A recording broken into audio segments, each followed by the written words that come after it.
નમસ્કાર વિદ્યાર્થી મિત્રો, આપ સૌને આવકારું છું. કેમ છો બધા? મજામાં? હસતા રહો, સાથે કામ કરતા રહો.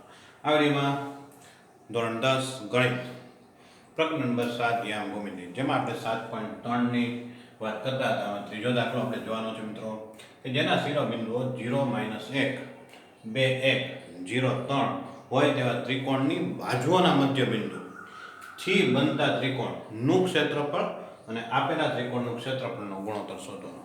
તો પહેલા તો આપણે મધ્યબિંદુ બધાના શોધવા પડશે. તો ત્રિકોણના મધ્યબિંદુ આપણે લઈએ તો આપણે મધ્યબિંદુના યામ માટે આપણે ખ્યાલ છે x1 x2 છેદમાં 2 y1 y2 છેદમાં 2 એના અનુલક્ષીને આપણે મધ્યબિંદુ લેશું. તો આપણે અહીંયા જોઈએ, ત્યારબાદ ત્રિકોણનું ક્ષેત્રફળ મેળવવાનું છે. પહેલા મધ્યબિંદુ લઈ લઈએ આપણે, એટલે આપણે ખ્યાલ આવી જાય.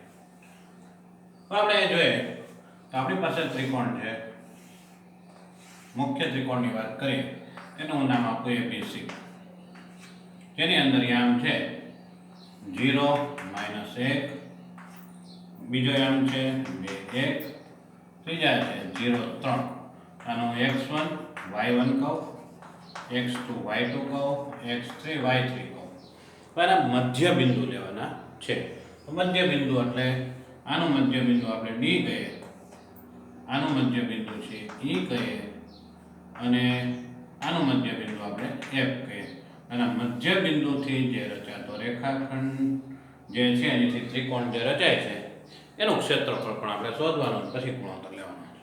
તો પહેલા આપણે મધ્ય બિંદુના યામ લઈએ. તો પહેલા બાજુ AB આપણે કહીએ કે ત્રિકોણ ABC માં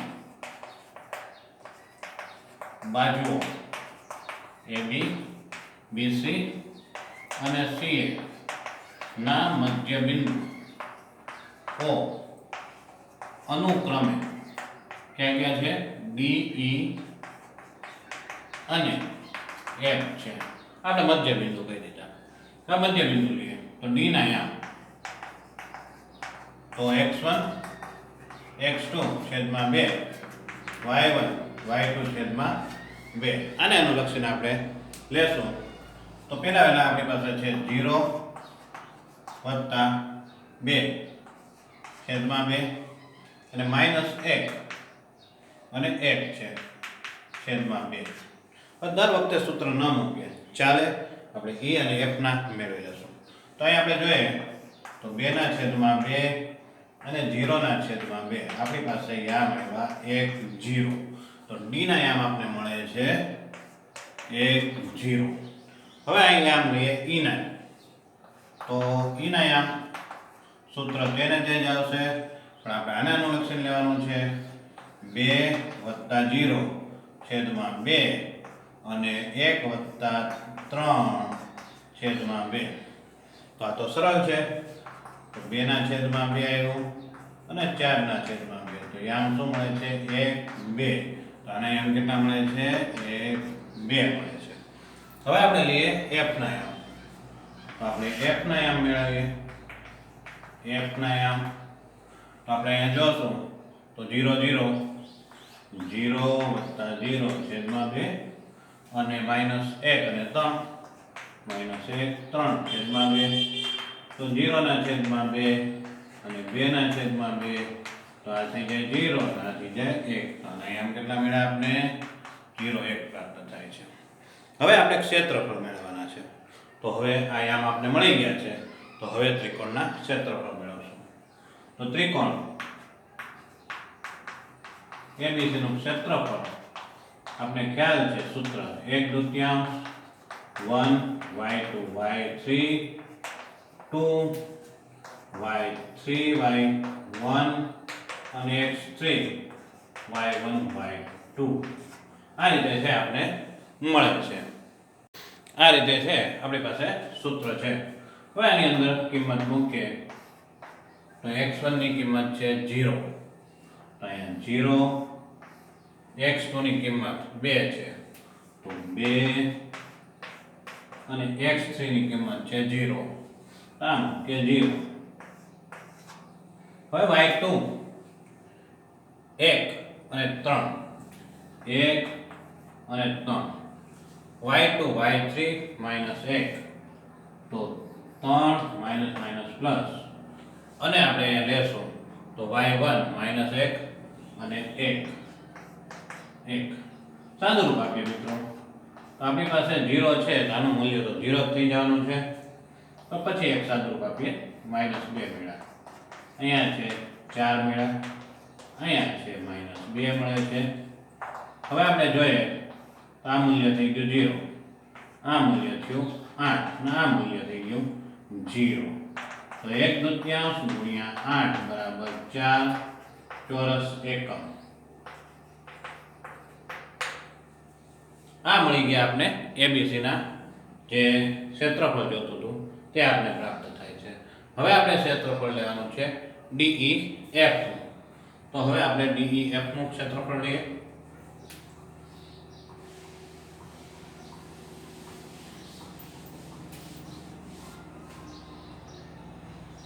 તો એ સૂત્ર મૂકીએ કે ત્રિકોણ DEF નું ક્ષેત્રફળ બરાબર 1/2 x1 બધું એ જ છે પણ આ આમ થઈ જશે આના x1 y1 આ રીતે. તો અહીં આપણે જોઈએ તો x1 y2 y3, અહીંયા આવીએ x2 y3 y1 અને x3 y1 y2. આ આપણી પાસે યામ છે. તો આની અંદર કિંમત મૂકીએ આપણે. આપણી પાસે છે x1 1 કૌંસ,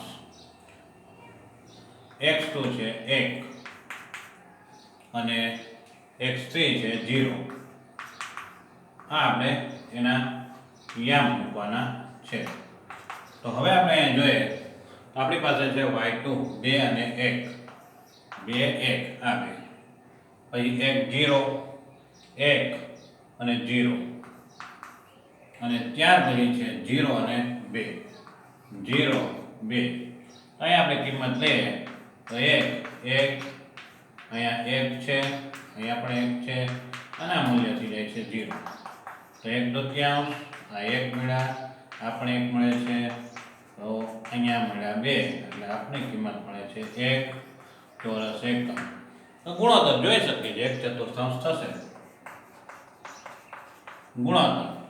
તો બનતા ત્રિકોણનું અને આપેલા ત્રિકોણ માટે તો DEF અને ત્રિકોણ ABC 1/4 1/4 ગુણોત્તર પ્રાપ્ત થાય છે. તો ખૂબ સરળ છે મિત્રો. તો આ આપણે ગુણોત્તર પ્રાપ્ત થાય છે. દાખલા નંબર 4 જોઈએ. એક ચતુષ્કોણના ક્રમિક શિરોબિંદુઓ છે -4 -2 છે, -3 -5 છે, 3 -2 છે અને 2 3 છે. પહેલા ક્ષેત્રફળ શોધવાનું છે. તો અહીં આપણે વિકર્ણથી ત્રિકોણ રચી નાખીએ તો બે ત્રિકોણના ક્ષેત્રફળનો સરવાળો લઈ લઈએ એટલે આપણે જવાબ પ્રાપ્ત થાય. A -4 2, B છે -3 5 છે, C છે 3 -2 છે અને D છે આપણી પાસે 2 3 છે. તો હવે આપણે વિકર્ણથી બે ત્રિકોણ રચીએ જેને કારણે એનું ક્ષેત્રફળ પ્રાપ્ત થાય. તો આપણે બે ત્રિકોણ લખીએ. તો બે ત્રિકોણ એ બને છે તો અહીં લખીએ ચતુષ્કોણ ABCD માં વિકર્ણ AC થી બે ત્રિકોણ એક ABC અને બીજો ત્રિકોણ છે ACD રચાય છે. આ બંનેના ક્ષેત્રફળ જો આપણે લઈ લઈએ તો આપણે સરળતાથી સરવાળો કરતા ચતુષ્કોણનું ક્ષેત્રફળ પ્રાપ્ત થાય. તો આપણે તરત જ ખ્યાલ આવી જશે. તો હવે આપણે અહીંયા જોઈએ તો ક્ષેત્રફળ તપાસીએ. પહેલા ત્રિકોણ ABC નું ક્ષેત્રફળ લઈએ. ત્રિકોણ ABC નું ક્ષેત્રફળ સૂત્ર આપણે ખ્યાલ જ છે 1 2 3 x2 3 1 અને x3 y1 y2. કિંમત મૂકીએ મિત્રો. 1/2 -4, બીજી કિંમત છે -3 અહીંયા લઈ લઈએ કૌંસમાં લઈએ પછી આપણે કરીએ અને ત્રીજી કિંમત છે આપણી પાસે 3. આ ત્રિકોણ માટે આપણે લઈએ છીએ. હવે y2 -2 -5 છે અહીંયા -5 અને +2 -2 અને +2 અને ત્યાર પછી -2 અને +5 આ રીતે આપણી કિંમત પ્રાપ્ત થાય. તો 1/2 4 અહીંયા 3 માઇનસ મળશે -3 છે અહીંયા 0 થઈ જશે અહીંયા 3 છે અહીંયા 3 પ્રાપ્ત થશે. કિંમત આપણી પાસે પ્રાપ્ત થાય છે 4 તેરીને 12 માઇનસ માઇનસ પ્લસ આ થઈ ગયું 0 આ થાય છે 9. હવે આપણે અહીંયા જોઈએ તો આપણી પાસે 21/2 પ્રાપ્ત થાય છે. આ મળે છે 21 1/2 અને ગુણ્યા 21 એટલે 21/2 આપણે પ્રાપ્ત થાય છે ચોરસ એકમ. હવે આપણે ત્રિકોણ ACD લઈએ. તો ત્રિકોણ ACD નું ક્ષેત્રફળ આપણે લઈએ. સૂત્ર આપણે એકવાર મૂકી દીધું છે. હવે આપણે સીધી કિંમત લઈએ -4 3 અને 2 છે કૌંસ અહીંયા આપણે મળે છે. હવે આપણે કિંમત જોઈએ તો y2 -2 અને -3 હવે પ્રાપ્ત થાય છે 3 અને +2 3 +2 કિંમત છે આપણે આ ત્રિકોણ માટે મૂકીએ છીએ અને -2 અને +2 -2 અને +2 અહીંયા કિંમત આપણે જે મળશે -4 -5 3 5 અને આ થઈ જશે 0. હવે અહીંયા 1/2 4 5 20 માઇનસ માઇનસ થઈ ગયા પ્લસ 3 5 15 આ થઈ ગયું 0. આ મળે છે 35. તો 35/2 સરવાળો લઈએ એટલે આપણે ચતુષ્કોણનું ક્ષેત્રફળ મળી જાય. ABCD નું ક્ષેત્રફળ બરાબર ત્રિકોણ ABC વત્તા ત્રિકોણ ACD. ABC માટે આપણે મળે છે 21/2 અને મળે છે 35/2. સરવાળો લઈએ 2 સામાન્ય છે 21 + 35 જે આપણે પ્રાપ્ત થાય છે 6 એટલે કે 56 એટલે 28 ચોરસ એકમ પ્રાપ્ત થાય છે. તો આપણે અહીં જોઈ શકીએ છીએ કે સૂત્ર મુજબ ખૂબ સરળ છે. પાંચમા દાખલામાં જોઈએ મિત્રો તો ત્રિકોણની મધ્યઘાત ધોરણ 9 મુજબ છે. ત્રિકોણની મધ્યઘાત ત્રિકોણના 2 ભાગમાં છે વિભાજન કરે છે સમાન ક્ષેત્રવાળા તે આપણે ચકાસવાનું છે. શિરોબિંદુ છે 4 - 6 છે 3 - 2 છે 5 2 તેવા ત્રિકોણ રચવાના છે. તો આ ત્રિકોણ આપણે રચીએ આપણી પાસે છે A તેના અહીંયા 4 - 6 છે B છે 3 - 2 છે C છે 5 2 છે. એનાની મધ્યગા રચવી પડશે. તો AD એની મધ્યગા D બિંદુ છે મધ્ય બિંદુ થાય. તો આપણે એને અનુલક્ષીને ચાલવાનું છે. તો અહીંયા જોઈએ તો પહેલા લખીએ કે ત્રિકોણ ABC માં AD મધ્યગા છે તેથી બિંદુ D એ BC નું મધ્ય બિંદુ બને. તો D ના યામ મેળવે પેલા D ના યામ x1 x2 ના છેદમાં 2 y1 y2 ના છેદમાં 2. અહીં આપણે જોઈએ તો 3 5 છેદમાં 2 -2 2 છેદમાં 2 અહીંયા બને છે 8 અહીંયા બને છે 0. તો યામ મળે છે 4 0. હવે બે ત્રિકોણ જે રચ્યા મધ્યગાથી તેની આપણે વાત કરીએ. મધ્યગાથી બે ત્રિકોણ રચાય છે. ત્રિકોણ ABD અને ત્રિકોણ ABC રચાય છે. તો બંનેના ક્ષેત્રફળ ચકાસવા પડશે આપણે. તો ત્રિકોણ એબીડી નું ક્ષેત્રફળ લઈએ આપણે તો 1/2 સૂત્ર આપણે ખબર છે x1 y2 y3 x2 y3 y1 અને 3 y1 y2 મૂકીએ આપણે આની અંદર તો 4 3 અને આના યામ છે 4 0 તો 1/2 4 3 અને 4 હવે આપણે y ના યામ મૂકીએ તો આપણી પાસે છે y2 -2 છે અને 0 છે પછી 0 અને 6 છે માઈનસ માઈનસ પ્લસ 6 થઈ ગયા અને -6 અને માઈનસ માઈનસ પ્લસ 2 થયા 1/2 4 -2 3 6 4 -4 અહીં આપણે કિંમત લઈએ 1/2 હવે આપણે કિંમત ચકાસીએ તો 4 દૂને 8 76 ના 18 ચોકે ચોકે 16 એ કિંમત લઈએ 1/2 તો 24 થયા અને 18 મેં અગાઉ જ વાત કરી માનાંકમાં કિંમત હોય એટલે આપણે મૂલ્ય છે એનું પ્લસમાં લેવું પડશે -24 માંથી એટલે 2 આ અને 6 આ એટલે આ 3 મળ્યા આપણે ચોરસ એકમ પ્રાપ્ત થાય છે ચોરસ એકમ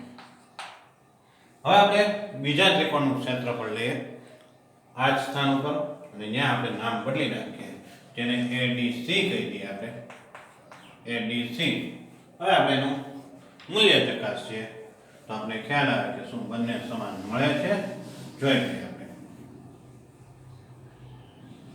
તો આપણી પાસે છે 4 4 4 અને 5 y ની કિંમત મૂકીએ તો 0 2 0 2 2 +6 અને -6 અને 0 -6 અને 0 કિંમત મૂકીએ મિત્રો આપણે આની મુજબ તો સાદુરૂપ આપીએ આપણે 4 - 2 અહીંયા 8 થાય છે -6 થાય છે કિંમત લઈએ આપણી પાસે છે 4 દૂને 8 માઈનસ અહીંયા આવે 8 ચોક 32 છે અહીંયા આવે 5 ચોક 30 છે તો આપણી પાસે જે મૂલ્ય મળ્યું -38 + 32 તો અહીંયા લઈએ કિંમત તો આપણે મૂલ્ય છે પ્લસમાં લેવું પડશે જેથી કરીને 6 તો કિંમત મળે છે 3 ચોરસ એકમ તો અહીંયા આપણે જોઈ શકીએ છીએ કે બંને મૂલ્યો છે સમાન આવે છે તેથી લખી શકાય ત્રિકોણ ABD બરાબર ત્રિકોણ ADC થાય તો છે ખૂબ સરળ બસ મિત્રો મહેનત કરો હસતા રહો અને ઉત્સાહ સાથે કામ કરો જય